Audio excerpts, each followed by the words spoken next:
mga ginagawa natin para kung makikita nyo, tagulan kasi dito, hindi may iwasan yung ganitong sakit. Sa dragon fruit, kung makita nyo yung area na yan, aalisin dapat natin yan kasi peste yan or sakit ng dragon fruit yan. Tuwing tag-ulan, natural sa kanila yan kahit sa ang mga dragon fruit farm. So wala nang lunas yan once na nagkaroon ng ganyan yan. Gagawin natin dyan, lagi nating aalisin lang.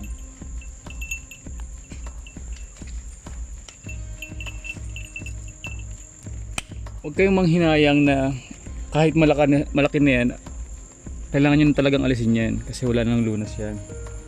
Tapos iipunin natin lahat ng mga nakuha natin.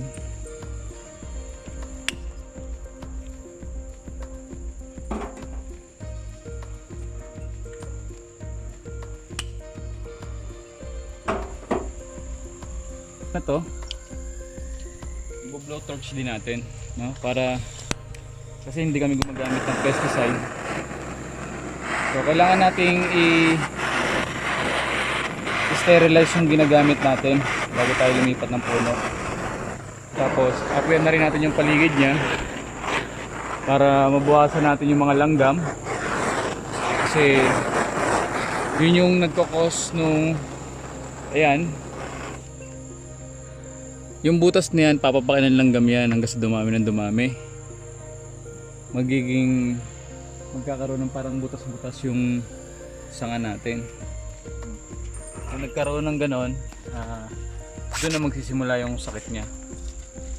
Ito rin, alisin na natin to kasi potential na sakit na siya. Kung makita nyo, may mga tuldok-tuldok. Diyan magsisimula yun. Yung tuldok-tuldok na yan. Sinara rin to kasi mukhang hindi na healthy rin to. Kaya manghinayang kasi maglalabasan naman yung mga talbos niyan. Ang gagawin nyo lang, aalisan natin ng 3 tinik. So sa inalisan natin na yon, may possible na umusbong dyan na bagong sibol. Kaya lang.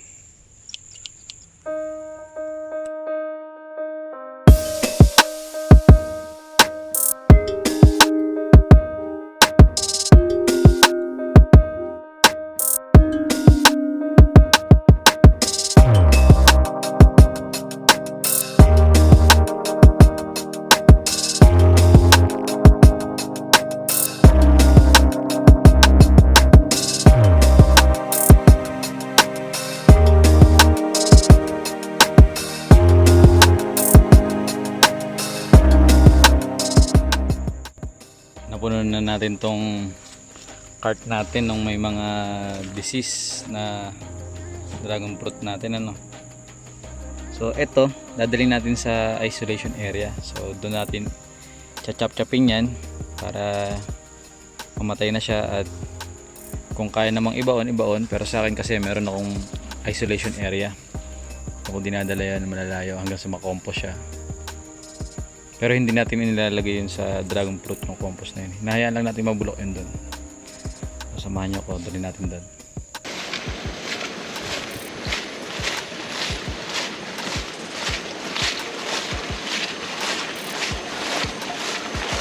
So, pang-apat na balik ko na to kung tutusin. Dami, no?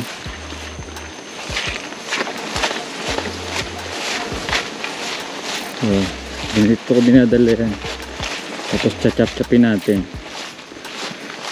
Once natapos na tayo, tsaka natin tatabunan.